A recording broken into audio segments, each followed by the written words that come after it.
그 다음에 이중계약을 했다라고 하는 것이 2018년 1월 30일 날 주식회사 다성시스템과 체결한 범죄예방 용역 대책 보고서 2천만 원짜리인데 취접서를 안 하려다. 군산에서 2천만 원이면 그 유명한 아까 뭐 짬뽕 잘하는 복숭아 짬뽕이 몇 그릇이에요? 해줘야 되겠어요. 여러분 집안채가 얼마 가죠? 한 뭐 얼마 가잖아요. 1억 정도도 안 가는 집들이잖아요. 평가액으로 기준으로. 그러니까 2천만 원 큰 돈이죠. 집이 뭐 몇 번에 몇 채. 왜냐하면 범죄 예방 이따가 예산은 또 따로 잡아놓은 게 있어요. 그거 설명하겠지만 범죄 예방이라는 게 2012년 2월 1일 날 법이 개정되면서 부산의 덕포동의 김길태 사건 때문에 그 범죄 예방을 해라. 그래서 조합이 할 일은 뭐예요?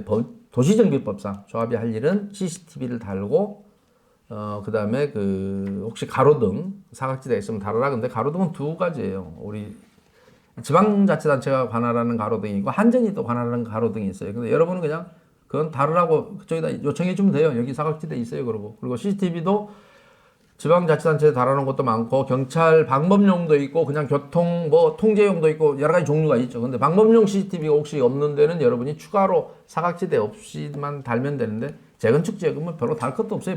뻥 뚫려 있어하고 동별로 뭐 어디 한두 군데 뭐 보강할까 몇 개 없어요. 그런데 그것이 여러분이 할 일이에요. 그런데 그 보고서는 형식적인 거예요. 근데 이게 사업시행 계획서에 넣으라고 돼 있어요. 근데 사업시행 계획서는 다성 시스템이라는 회사가 만들 수 없어요. 왜냐하면 사업시행 보고 계획서를 작성하는 주체는 정비사업 전문관리업체고 등록을 하지 않은 놈은 2년 이하의 징역, 2천만 원 이하의 벌금에 처하게 돼 있어요. 사업시행 계획서는 내가 작성할 줄 안다고 그래서 무료로 해주면 안 걸리는데 여러분한테 돈을 받고 그걸 하면 걸리게 돼 있는데 사업시행 계획서 중에 일부분이 한두 장짜리 다른 데서 했던 걸 그대로 베껴 써도 돼요. 아 CCTV 달겠습니다. 뭐 이렇게 말로만 써도 돼요. 우리 동네는 CCTV를 몇 개를 달겠습니다. 이렇게 말만 써도 돼요. 왜냐 법률에 그 말을 쓰라고 돼 있어요. 그러니까 어떤 놈은 두 장으로 만들기도 하고 어떤 놈은 세 장으로 만들기도 하고 뭐 반장으로 만드는 놈도 있어요. 근데 이걸 2천만 원 주고 맡겼다. 이건 돈으로 주고 맡길 일이 아니고 정비사업 전문관리업체가 할 일인 사업시행 계획서의 일부분이에요. 그래서 이중계약이라고 표현했고 그래서 이것도 작은 돈이긴 하지만 절대 해서는 안 될 짓을 한 거고요. 그래서 그 얘기를 들었고 제가 마지막으로 그 난에다가 뭘 써놨냐면 업무상 배임죄 판례를 하나 써놨어요. 재밌는 판례인데요. 여러분은 2천만 원짜리 왜 크냐 하면 대법원까지 가서 되게 나왔다는 판례가 뭐냐면 법무사를 상대로 법무사가 어느 재건축 조합에서 그 이렇게 약소보험 공증을 하는데 돈을 차용하면서 약소보험 공증하는데 1인당 뭐 5만 원씩 400세대면 얼마예요? 5, 4, 20, 한 2천만 원? 뭐 이렇게 되는 거를 한 400여 세대에 대한 것을 5만 원에 공증 대행을 한 거예요. 법무사는 공증할 수 없으니까 심부름, 변호사 사무실에 심부름센터 같은 역할을 했는데 그거를 업무상 배임죄를 엮었어요. 대법원까지 유죄 판결 난 거예요. 왜냐하면 이 사람이 준 견적서만 믿지 말고 시장 조사를 해봤어야 한다는 거예요. 과연 5만 원이 타당한지 그까짓 거 5만 원짜리인데 전체적으로는 그게 한 400세대로 한 2천만 원 돼요. 이 사건 원본을 보면.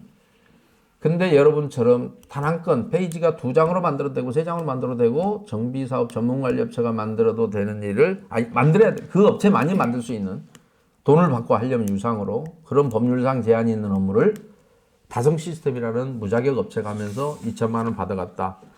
그러나 군산에서는 큰 돈이더라. 근데 그런 것이 엄밀히 따지면 업무상 배임죄도 해당이 된다라는 얘기를 제가 이 안건에다 설명을 하고 있는 거예요. 그런데 대법원 판례를 소개해서.